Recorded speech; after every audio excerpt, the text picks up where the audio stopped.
जय श्री कृष्णा। कैसे हैं आप लोग फ्रेंड्स। आज की चर्चा बेहद महत्वपूर्ण होने वाली है।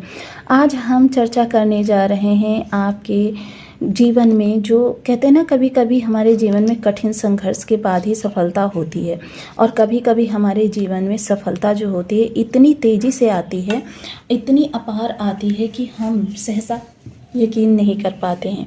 और ये सफलता, देखिए, एक चीज़ तो आपने नोटिस की होगी कि जो व्यक्ति ऊपर ही ऊपर सफलता को प्राप्त कर लेता है वह व्यक्ति उस सफलता को पचा नहीं पाता है।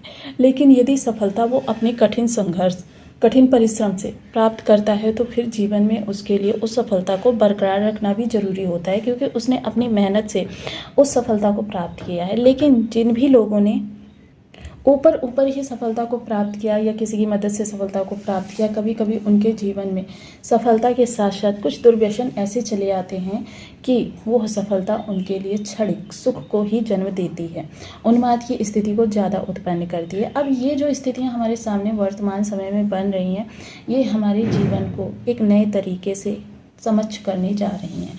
आज हम चर्चा करने जा रहे हैं राहुदेव महाराज की। राहुदेव महाराज जो कि हमारे दसम स्थान में विद्यमान है। राहुदेव का दसम स्थान यानी कि हमारे कैरियर भाव से गोचर करना काफ़ी ज़्यादा महत्वपूर्ण हो जाता है, क्योंकि एक तो कारक हो जाते हैं, दिग्बली हो जाते हैं, इनकी शक्ति बढ़ जाती है। अब ये राहुदेव महाराज यहाँ पर कारक होकर, दिग्बली होकर, अशक्ति संपन्न होकर हमारे लिए चीज़ों को किस तरीके से फेवर में करने जा रहे हैं। क्योंकि राहु को देखिए, जहाँ हम जानते हैं कि ये राहु जो है असीमित देने की क्षमता रखते हैं, आपको आउट ऑफ द बॉक्स ले जाते हैं। क्योंकि हर ग्रह की दो चीज़ें होती हैं, एक निगेटिविटी से भरी हुई होती हैं, ये एक पॉजिटिविटी से भरी होती हैं। राहु देव बाहर से आपको कुछ नहीं देते हैं, बल्कि आपके अंदर ही कुछ ऐसे परिवर्तन उत्पन्न करते हैं जिनकी वजह से क्या होता है, हमारे जीवन को प्रभाव प्रदान करना है। तो इस समय पर हमारे राहु, क्योंकि इस समय दसम स्थान में बैठे हुए शतभिषा नक्षत्र से गोचर हो रहा है, तो काफ़ी ज़्यादा चीज़ें बदलती हुई दिखाई देंगी।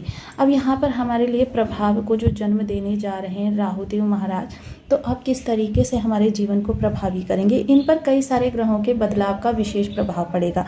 सर्वप्रथम इन पर शनि की स्थिति का प्रभाव पड़ेगा, दूसरे नंबर पर इन पर बुध की स्थिति का प्रभाव पड़ेगा। बुध जो है यहाँ पर, क्योंकि देखिए राहु क्या है, तिमिर है, राहु अंधकार है, और अंधकार अगर हमारा बहुत ज़्यादा बढ़ रहा है तो उसके लिए हमको प्रकाश की आवश्यकता होती है। प्रकाश यानी कि सूर्यदेव महाराज और गुरुदेव महाराज भी इनके साथ में विद्यमान हैं। अब यहाँ पर केतु की स्थिति भी विशेष प्रभावी रहेगी राहु के लिए, और शुक्र की स्थिति भी राहु के लिए काफ़ी महत्वपूर्ण रहेगी। अब ऐसी स्थिति में, क्योंकि राहु जो है, देखिए, सबसे प्रथम अगर हमारी बॉडी के अंदर काम करने वाला कोई ग्रह है तो राहुदेव महाराज है, क्योंकि सडन विचार देना राहु का काम होता है। और विचार अगर निगेटिव होंगे तो सारी चीज़ें आगे जितनी भी आप करते चले जाएंगे तो फिर वो निगेटिव ही होंगी, और अगर विचार हमारे पॉजिटिव आएंगे तो फिर आगे हम जितनी भी चीज़ों को करेंगे वो पॉजिटिविटी से भरी हुई होंगी। तो चलिए चर्चा को आगे बढ़ाते हैं, जानते हैं राहु ये जो, क्योंकि कलयुग में सर्वप्रधान अगर कोई ग्रह है तो राहुदेव महाराज। हम जैसे मैंने निगेटिविटी और पॉजिटिविटी बताई, इसका भी एक विशेष प्रभाव रहता है। अगर कोई व्यक्ति सोचे कि ये सारी चीज़ें बाहर से हमारे लिए कंट्रोल हो रही हैं, तो देखिए हो रही हैं, लेकिन 20% तक ही हो रही हैं। 80% उनका प्रभाव जो है हमारे अंदर चल रहा है। ग्रह हमारे अंदर बैठ जाता है एक तरीके से, और जब ग्रह हमारे अंदर बैठ जाता है तो हम जो भी कार्य करते हैं उसके अधीन होकर करते हैं, चाहे हमारे वो विचार ही क्यों ना हो। अब ये विचार हमारे लिए इस समय पर किस तरीके से प्रभावी होने जा रहे हैं, क्योंकि ये दसम स्थान एक काफ़ी महत्वपूर्ण स्थान है। कुछ सावधानियां भी इस दौरान हमारे लिए ज़रूरी हैं, और अगर हमने इस सावधानियों को नहीं समझा तो चीज़ें हमारे लिए थोड़ा सा निगेटिव परिप्रेक्ष्य को ही जन्म देंगी। अब यहाँ पर राहु का धनिष्ठा नक्षत्र में गोचर करना काफ़ी ज़्यादा, क्योंकि धनिष्ठा नक्षत्र में ये चतुर्थ पद से प्रवेश कर चुके हैं। धनिष्ठा नक्षत्र में चतुर्थ पद से प्रवेश करना राहु का विशेष प्रभाव हमारे जीवन को किस तरीके से बदलता हुआ दिखाई देगा। तो बने रहें हमारे साथ इस वीडियो में, एंड तक आपको बहुत कुछ जानने के लिए मिलेगा। वीडियो बहुत ज्ञानवर्धक होने वाला है। यदि आपके लग्न में 2 नंबर बना हुआ है तो राशि फल आपके लिए है। यदि कुंडली में कहीं भी चंद्रमा के साथ 2 नंबर बना हुआ है तो राशि फल आपके लिए। कुंडली ना होने की स्थिति में आप इसे नाम राशि से भी देख सकते हैं। यदि अभी तक आपने अपने इस चैनल को सब्सक्राइब नहीं किया है तो प्लीज़ सब्सक्राइब कर लीजिए, वीडियो को लाइक कर दीजिए, चैनल को शेयर कर दीजिए। इससे होगा क्या कि हमारे आने वाले हर वीडियो की नोटिफिकेशन मिल सकेगी आपको सबसे पहले।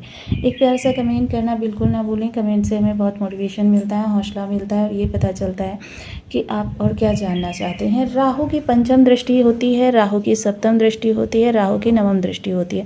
पर सर्वप्रथम कार्य से संबंधित, क्योंकि राहु का विशेष प्रभाव क्या होता है, जो है वो आपको समझ में नहीं आता और जो नहीं है वह आपको दिखाई देने लगता है। राहु अगर निगेटिव तत्व एक्टिव ज़्यादा हो जाते हैं तो फिर क्या होता है, राहु आपके अंदर भ्रम और इल्यूशन को जन्म देता है। ये भ्रम और इल्यूशन हमारा कभी कभी इतना ज़्यादा बढ़ जाता है कि हमको जो नहीं है वो सत्य लगने लगता है। चीज़ें हमारे लिए वास्तविक रूप में नहीं होती हैं फिर भी हमको लगने लगता है कि है। मान लीजिए यदि दो व्यक्ति भी आपस में बात कर रहे हैं और कभी कभी आपको ऐसा लगता है कि शायद वो आपकी ही बात कर रहे हैं, आपके खिलाफ ही षड्यंत्र रच रहे हैं, तो ये जो स्थितियाँ होती हैं ये भ्रम होती हैं, इल्यूशन होते हैं। ऐसे में कभी कभी व्यक्ति जो होता है अपने अच्छे से अच्छे रिश्तों को खराब कर लेता है और ख़राब कभी कभी इस स्थिति तक कर देता है कि आपके संबंध विच्छेद भी हो जाते हैं। और यही स्थितियाँ जो हमारे सामने जन्म लेने जा रही हैं ये हमारे जीवन को व्यापक प्रभावित करने जा रही हैं। कार्य क्षेत्र से संबंधित इस दौरान किसी भ्रम को अपने अंदर स्थान ना दें। अगर कोई शंका आपके अंदर आती है उस पर ज़्यादा ध्यान ना देते हुए वर्तमान समय में आपको थोड़ा सा आपको प्रभावी रहना है, क्योंकि प्रथम दृष्टि मंगल पर जा रही है और राहु धनिष्ठा नक्षत्र में रह रहे हैं, यानी कि मंगल की निगेटिविटी इस समय राहु को ही खराब करने का कार्य कर रही है। काफ़ी महत्वपूर्ण ये प्रभाव रहेगा, क्योंकि मंगल का प्रभाव, क्योंकि मंगल पर राहु की दृष्टि यानी मंगल खराब हो रहे हैं, मंगल खराब हो रहे हैं, अंगारक योग का निर्माण कर रहे हैं और धन भाव में बैठकर अंगारक योग का निर्माण कर रहे हैं। धन भाव हमारा कब खराब होता है, जब हमारा करियर किसी भी प्रकार से विषम परिस्थिति में होता है, तब हम अपना संचित धन निकालने लगते हैं और धन संचित निकाल कर उससे अपने व्यय करने लगते हैं। मोस्टली देखिए व्यय तो हमारे सर्वोपरि होते हैं और व्यय जब सर्वोपरि होते हैं तो चीज़ें हमारे लिए थोड़ी सी निगेटिविटी को भी जन्म देने वाली हो सकती हैं। और वर्तमान समय में हमारे लिए जो ये स्थिति बन रही है इसको हमको काफ़ी सावधानी से, काफ़ी हमको समझदारी से मैनेज करना होगा, क्योंकि यहाँ पर सावधानी और समझदारी को अगर हमने थोड़ा सा भी स्थान नहीं दिया या हमने चीज़ों को नहीं समझा तो चीज़ें हमारे लिए अलग दिशा में ही चली जाएंगी और वह अलग दिशा ऐसी होगी जो हमारे जीवन को इस समय पर संभाल पाने में असमर्थ होगी। हम उन विषम परिस्थितियों में घिरते चले जाएंगे जो विषम परिस्थितियाँ हमारे लिए जीवन को नए प्रवाह में जन्म देती चली जाएंगी। तो यहाँ पर हमारे लिए सर्वप्रथम कैरियर से संबंधित बहुत सावधानियों की आवश्यकता रहेगी। कैरियर को हमको बहुत ज़्यादा अच्छे तरीके से समझना होगा, मैनेज करना होगा, अपनी स्किल्स को और ज़्यादा अपडेट करना होगा। किसी व्यर्थ की बात को अपने अंदर स्थान नहीं देना है, कार्य से संबंधित चीज़ों पर ही पूरा फोकस करना है, तभी हम इस स्थान से थोड़ा सा सही रिजल्ट प्राप्त कर सकेंगे। पंचम दृष्टि धन भाव पर जाएगी तो यहाँ पर सबसे पहले वाणी को अपनी संयम में रखना होगा। वाणी को बहुत ही सोच समझकर, जिस तरीके से आप धन को व्यय करते हैं, व्यय करते समय 100 बार सोचते हैं कि भाई यहाँ पर धन व्यय करना आपके लिए आवश्यक है या अनावश्यक है, तो तब धन को व्यय करते हैं। उसी तरीके से वाणी से निकलने वाला प्रत्येक शब्द इस समय आपके लिए काफ़ी महत्वपूर्ण रहेगा। अब ये वाणी से निकलने वाला प्रत्येक शब्द जो महत्वहीन है उस शब्द को इस समय अपनी डिक्शनरी से पूरी तरीके से निकाल दीजिए। क्रोध को अपने अंदर बिल्कुल स्थान मत दीजिए।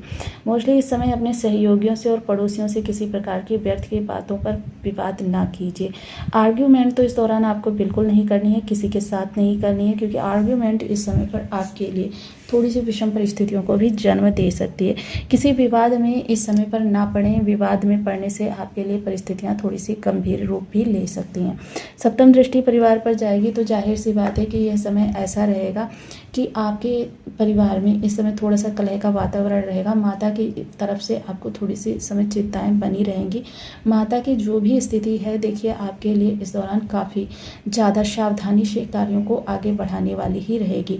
सावधानी से न कार्यों को आगे बढ़ाकर अगर आप इस समय थोड़ी सी असावधानी का परिचय देते हैं तो फिर ये चीज़ तो देखिए आप समझ लीजिए कि चीज़ें आपके लिए काफ़ी लंबे समय में काफ़ी जतन के बाद ही सही होती हुई देखी जाएंगी। समय इस समय आपके लिए वह नहीं रहेगा जो आप पहले सोच रहे थे। सावधानी भरा समय, चीज़ों को हमारे लिए बेहतर तरीके से मैनेज करना, यह चीज़ों को हमारे लिए प्रभाव में लाने का कार्य करेगा।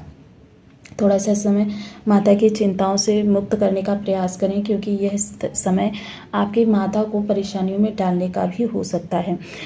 नवम दृष्टि जो षष्ठ स्थान पर जाएगी तो देखिए इसकी वजह से थोड़े से आपके शत्रु बनेंगे, नए शत्रु बनेंगे, पुराने शत्रु सिर उठाएंगे। आपको बिल्कुल इन चीज़ों को अवॉइड करना है। अपने कार्यों पर फोकस करते हुए चीज़ों को किसी नकारात्मक परिस्थिति से बचने से बचाना है, क्योंकि यदि इस समय पर नकारात्मक स्थिति बनी तो उसका सीधा सीधा इफेक्ट आपके जीवन पर व्यापक तौर से पड़ता हुआ देखा जाएगा। आपके लिए परिस्थितियाँ थोड़ी सी गंभीर भी हो सकती हैं। साथ ही साथ कंपटीटर्स के लिए आपको देखिए उससे आर्ग्यूमेंट ना करके आपको स्वयं की स्किल्स को अपडेट करना ही आपके लिए फ़ायदेमंद रहेगा। समय संघर्ष भरा है, थोड़ा सा संघर्ष पे जटिलताओं से आपको निकलने के लिए देखिए इस समय क्रोध, उत्तेजना या बुद्धि पर नियंत्रण छोड़ देना, क्रोध को जन्म दे देना, ये सारी चीज़ें आपके लिए नेगेटिव परिप्रेक्ष्य को ही जन्म देने जा रही हैं।